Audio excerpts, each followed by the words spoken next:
you know, a common response to music that is so sort of powerful is to kind of say that it simply defies language and that words don't go there. And this is often what even sort of music writers end up saying about Aretha Franklin. Is just her voice is ineffable.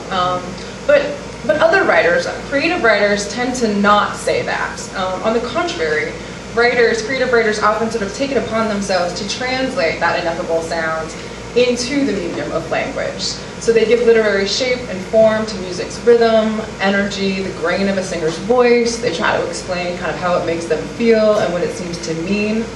And that's one way that they try to kind of live inside these songs, or to live with music, as the writer Ralph Ellison would say. So Black writers engage with music sort of across this tradition, whether we're talking about Frederick Douglass writing about slave songs in the 19th century, or thinking about Langston Hughes writing about the Empress of the Blues, Bessie Smith.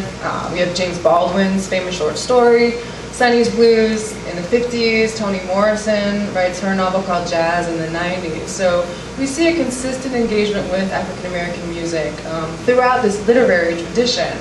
And yet, as scholars sort of wrote about these connections between the music and the writing, I found that they often tended to assume that the most interesting music we should be talking about was that created by African American men, right? So the sort of iconic Southern bluesman, right, or the jazz hero like John Coltrane or Charlie Parker. And yet that kind of bias, that gender bias, didn't really make sense, because when you read, you know, as I read throughout the tradition, I saw that, you know, Black writers are just as often invoking the women.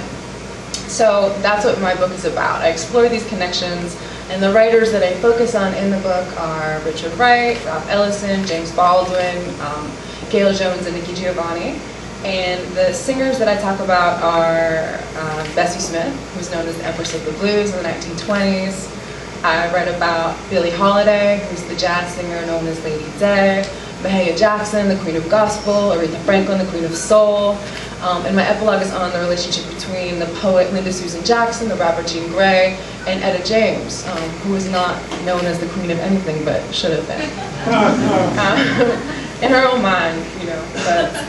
But yeah, so trying to give these people the sort of respect that they deserve. And when we focus on these connections, we see a few things. So first of all, we see that popular women singers are artists, right? That they're not just kind of people with raw talent who stand up on stage and just sing about their lives. That is, however, the kind of dominant cultural narrative would suggest that. So, for example, in the book I quote one music writer who's writing about Beyonce.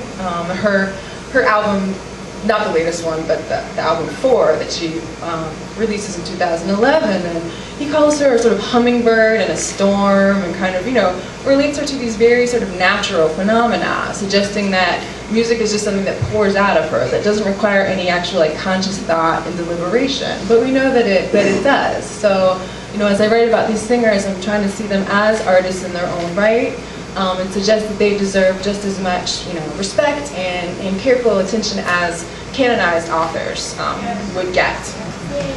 Thanks.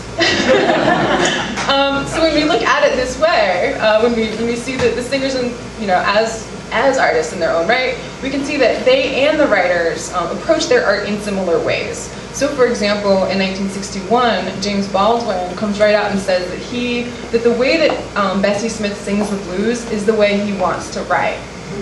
He says that, you know, Bessie Smith manages to sing about heartbreak and tragedy in the most unsentimental, matter-of-fact way, and that's what he wants to do in his own writing.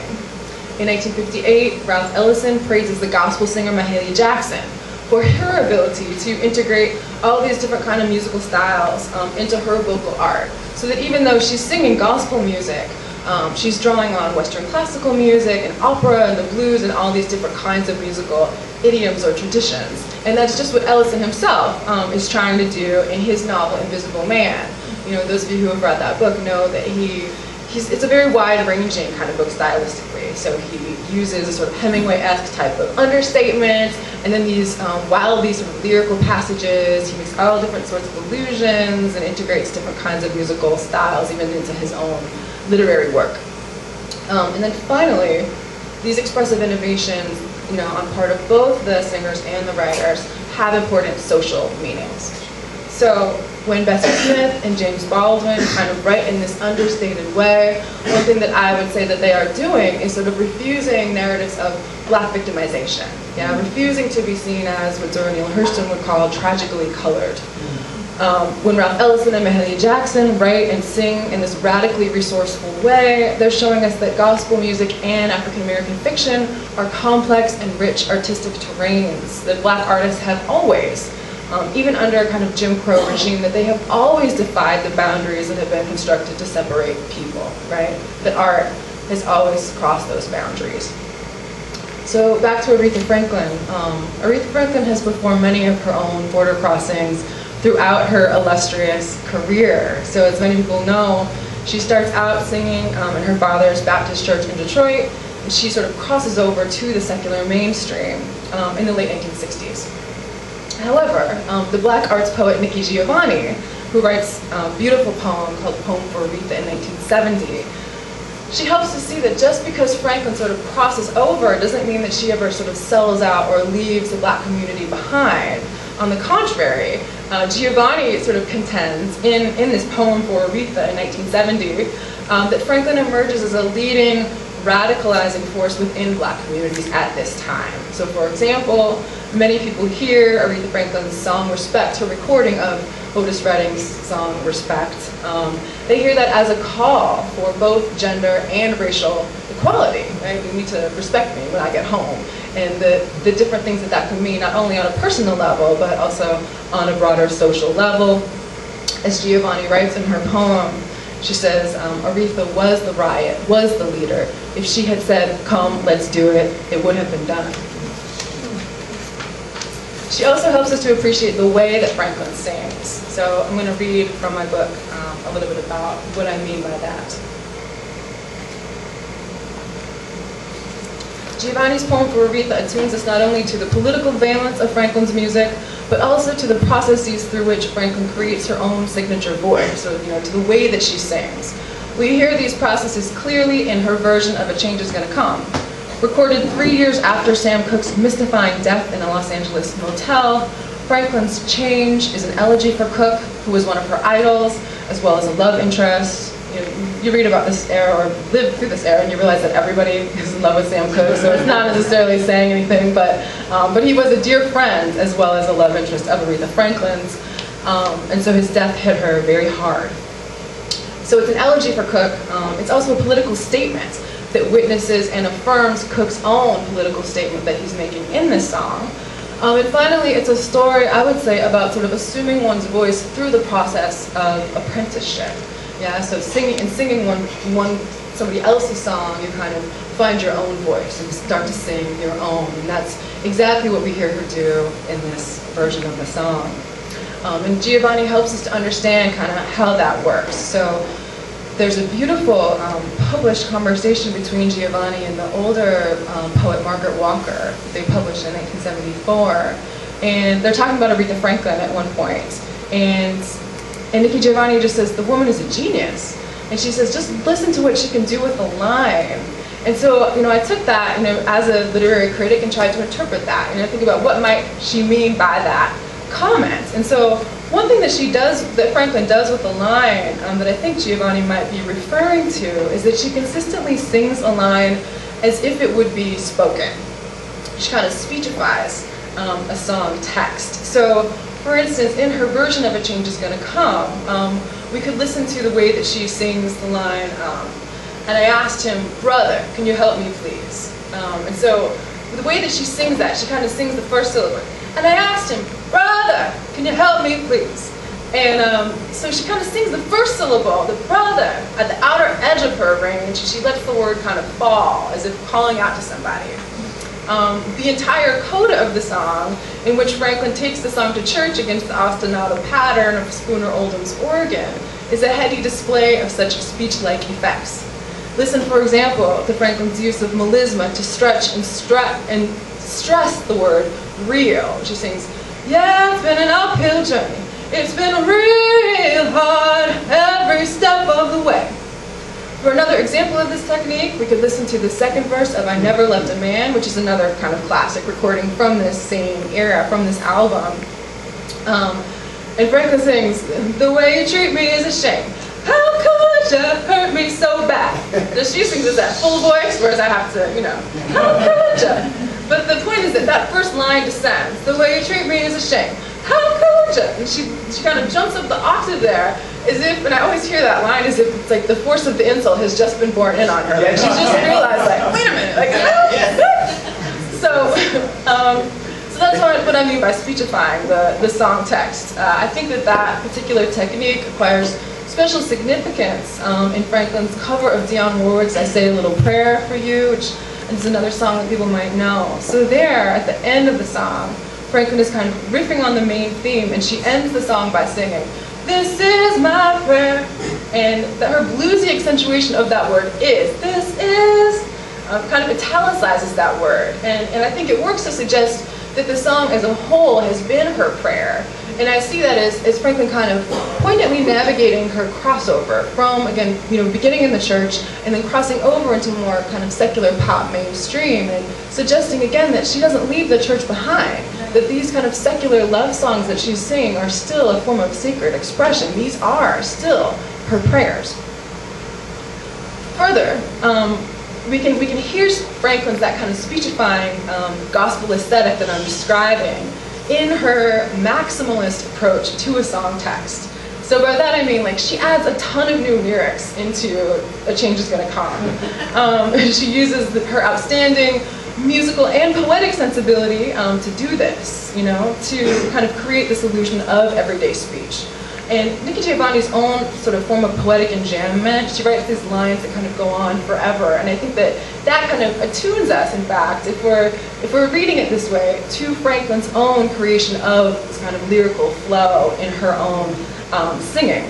And that practice, I should say, like, dramatically distinguishes her version of A Change Is Gonna Come from Sam Cooke's. So whereas Cooke leaves a notable amount of space around each lyrical statement, Franklin fills in all the gaps. She thus emphasizes the song's rolling 6/8 time signature and makes the song move in a way that Cooke's characteristically cool, unhurried version does not. The change is gradual, however. In the first verse of the song, Franklin follows Cooke's version virtually word for word, even pronouncing I've been running every since, just like Cooke does. It's every, not just I've been running ever since, but every. And Franklin sings it just that way, so she's very faithful to the original when she begins. But she increasingly embellishes the song text as she proceeds, so that by the time she gets to the bridge, she's singing twice as many lyrics as Cooke sings in that part of the song.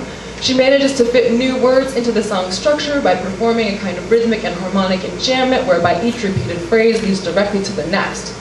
Listen to how differently Cooke and Franklin perform the moment when the brother refuses the speaker aid, for example. And this was the very, very beginning of what the excerpt that I played for you. So, in the same amount of musical time, Cooke in his version sings something like, but he winds up knocking me back down on my knees, Lord, while Franklin sings, and when I looked around, I was right back down on my bended knees, yes, I was, oh Lord. Sorry. This additive process escalates until Franklin is ad-libbing entire extra choruses at the end of the song. And we did actually hear that that I played for you. So this is what helps Franklin to make Sam Cooke's song her own. And there is a musical politics to that. You know, that's part of how Franklin is establishing herself as the queen of soul in this moment, saying, like, you know, I can do this and better in some ways, right? There's a feminist politics to that, a kind of gender politics, but there's also something else. I mentioned that by the time Franklin records this song, Sam Cooke has passed away. And in fact, she begins her version. Those of you who know her version of the song will know that she starts it with this short introduction that evokes that loss. So she sings, there's an old friend that I once heard say something that touched my heart, and it began this way. And I was born. So beginning the song with this introduction that acknowledges Sam Cooke as the first singer of this song. So I see this not only as a personal moment of grieving, but also as a broader lament for the loss of black life in this era. This itself, this insistence on publicly mourning black life, is itself a political statement in a moment, again, it's 1967, when black America is sustaining so many losses.